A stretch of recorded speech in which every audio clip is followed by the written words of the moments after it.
കൂന്തളൊക്കെ ഉണ്ടാക്കാൻ വേണ്ടി മടിച്ച് നിൽക്കുന്ന മടിയന്മാർക്കും മടിച്ചുകൾക്കുള്ളതാട്ടോ ഈ വീഡിയോ.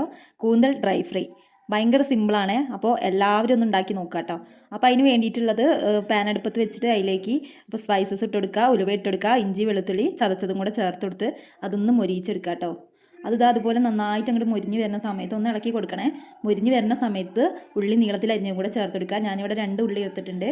അതിലേക്ക് ഒരു ടേസ്റ്റിന് വേണ്ടിയിട്ട് കുറച്ച് ചെറിയ ഉള്ളിയും കൂടെ ഉണ്ടെങ്കിൽ എടുത്തോളൂ കേട്ടോ. അതും കൂടെ ഇട്ടെടുത്ത് കുറച്ച് പച്ചമുളകും കൂടെ കീറിയിട്ട് കൊടുത്തിട്ട് അതൊന്ന് വഴറ്റിയെടുക്കണം കേട്ടോ. പെട്ടെന്ന് വാടി കിട്ടണമെങ്കിൽ കുറച്ച് ഉപ്പും കൂടെ ചേർത്തെടുത്തോളൂ. ഇനി അതൊന്ന് അടച്ച് വെച്ച് വരുമ്പോൾ കണ്ടോ നന്നായിട്ട് കുക്കായി കിട്ടും. ഇനി അതിലേക്ക് വേണ്ടത് 2 തക്കാളിയാണ്. അത് നല്ല നൈസായിട്ട് തന്നെ അരിഞ്ഞെടുത്തോളൂ, എന്നാൽ നന്നായിട്ട് അങ്ങോട്ട് വെന്തുടഞ്ഞോളും. അപ്പോൾ ഇത് അതുപോലെ നന്നായിട്ട് ഇളക്കിയതിന് ശേഷം അടച്ച് വെച്ചൊന്ന് വേവിച്ചാൽ അതും ഇതേ പരുവത്തിൽ അങ്ങോട്ട് കിട്ടും കേട്ടോ. അതിന് ശേഷം വേണ്ടത് മസാല പരിപാടികളാണ്. അതിലേക്ക് മഞ്ഞൾപ്പൊടി ഇട്ട് കൊടുക്കുക, പിന്നെ നമ്മുടെ എരിവിന് ആവശ്യമായിട്ടുള്ള മുളക് പൊടി ഇട്ട് കൊടുത്തോളൂ. നല്ലൊരു കളർ കിട്ടാൻ വേണ്ടിയിട്ട് കാശ്മീരി ചില്ലി പൗഡറും കൂടെ ചേർത്ത് കൊടുത്തോളൂ കേട്ടോ. പിന്നെ വേണ്ടത് മല്ലിപ്പൊടിയാണ്. ആവശ്യത്തിനുള്ള മല്ലിപ്പൊടിയും കൂടെ ചേർത്തെടുത്തോളൂ. ഞാൻ ഒരു 3-3.5 സ്പൂണോളം മല്ലിപ്പൊടി ഇട്ട് കൊടുക്കുന്നുണ്ട്.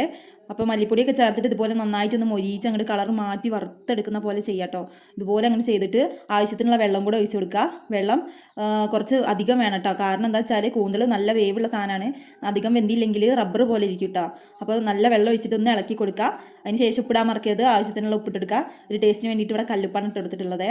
ഇനി അതൊന്ന് അടച്ച് വെച്ച് തിളച്ച് വരുമ്പം ഇതുപോലെ നന്നാക്കി വൃത്തിയാക്കി എടുത്തിട്ടുള്ള കൂന്തൽ അതിലേക്ക് അങ്ങോട്ട് തട്ടി കൊടുക്കുക. എന്നിട്ട് അതൊന്ന് ഇളക്കി മിക്സാക്കി എടുത്തോളൂ കേട്ടോ. അതിന് ശേഷം ഇതുപോലെ ഇളക്കി സെറ്റാക്കി അടച്ച് വെച്ചിട്ട് അങ്ങോട്ട് തിളപ്പിച്ച് വറ്റിച്ചെടുക്കുക. ഇത്രയുള്ള നമ്മളെ കൂന്തൽ ഡ്രൈ ഫ്രൈ കേട്ടോ. വലിയ പണിയൊന്നുമില്ല. പിന്നെ അതിൻ്റെ ഇടയ്ക്ക് ഒരു കാര്യം കൂടെ ഉണ്ട്. അതൊന്ന് ഏകദേശം വറ്റി വരുന്ന സമയത്ത് കുറച്ച് ഗരം മസാലയോ ചിക്കൻ മസാലയോ നിങ്ങളുടെ അടുത്തുള്ള എന്ത് മസാല വെച്ചാലും ചേർത്തെടുത്തോളെ. അതും ചേർത്താലേ അതിൻ്റെ കറക്റ്റ് ടേസ്റ്റ് കിട്ടുള്ളൂ. പിന്നെ ഇതുപോലെ വറ്റി വരണ്ട അങ്ങോട്ട് വരുമ്പോൾ കുറച്ച് മല്ലിയിലയും കൂടെ ഇട്ട് കൊടുത്തോളൂ കേട്ടോ. എന്നിട്ട് അതൊന്ന് അടച്ച് വെച്ച് തീ ഓഫ് ആക്കിക്കോ.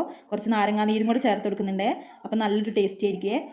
അപ്പോൾ ഇത്രയുള്ള നമ്മളെ കൂന്തൽ ഡ്രൈ ഫ്രൈ ഉണ്ടാക്കാൻ വേണ്ടിയിട്ട്.